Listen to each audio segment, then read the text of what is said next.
Hi friends, welcome to our channel. ఈరోజు ఈ వీడియోలో ఎంతో రుచిగా ఉండే చింతకాయ రోటి పచ్చడిని ఏ విధంగా తయారు చేసుకోవాలో ఇప్పుడు చూసేద్దాం.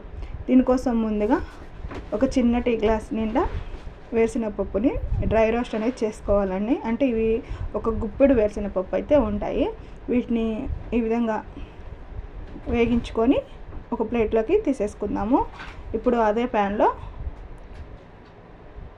1 స్పూన్ ఆయిల్ వేసుకొని ఇప్పుడు ఇందులో మన కారానికి తగ్గట్టుగా ఎండుమిరపకాయలు వేసేసుకొని వేగించుకోవాలి. ఇక్కడ నేను ఒక 10 వరకు ఎండుమిరపకాయలు అయితే వేసాను. ఇప్పుడు దీంట్లో 1 స్పూన్ మినప్పప్పు, 1 స్పూన్ ధనియాల వరకు వేసుకొని ఒక 1/2 స్పూన్ జీలకర్ర కూడా వేసుకొని వీటిని వేగించుకోవాలి. తర్వాత కొంచెం కరివేపాకును కూడా వేసేసుకొని వేగించుకున్నామండి. చూడండి, ఇవి వేగిన తర్వాత కరివేపాకును కూడా వేసుకొని వేగించుకోవాలి. ఇప్పుడు స్టవ్ ఆఫ్ చేసేసుకొని రోట్లోకి అయితే మనం ముందుగా వేగించుకున్న ధనియాలను వేసేసుకొని దంచుకోవాలి. అలాగే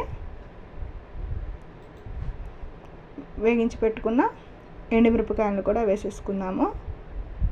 వీటిని కూడా బాగా దంచుకుందాము. ఈ ఎండుమిరపకాయలు అనేవి కారానికి తగ్గట్టుగా మనం ఎక్కువ తక్కువ అడ్జస్ట్ చేసుకోవచ్చు.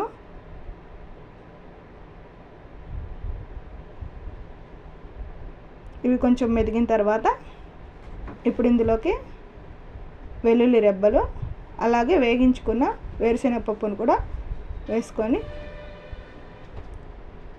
వీటిని కూడా బాగా మెదగనివ్వాలి. ఇప్పుడు ఇందులోకి కొంచెం సాల్ట్ వేసుకుందామండి. అలాగే 1 టేబుల్ స్పూన్ వరకు చింతకాయ తొక్కుని వేసుకోవాలి. ఒక చిన్న బెల్లం ముక్కను కూడా వేసుకొని దీన్ని అంతటిని బాగా కలుపుకోవాలి. నేను ఇక్కడ సాల్ట్ అనేది కొంచెమే వేసానండి, ఎందుకంటే ఆల్రెడీ చింతకాయ తొక్కులో మనకి సాల్ట్ ఉంటుంది కాబట్టి ఇక్కడ నేను కొంచెం సాల్ట్ మాత్రమే వేసాను.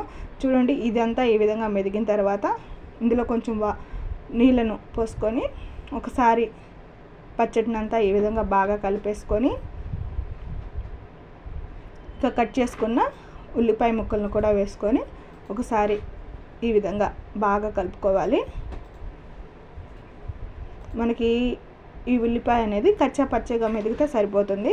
ఈ విధంగా కలిపేసుకొని ఒక గిన్నెలోకి అయితే తీసేసుకుందాము.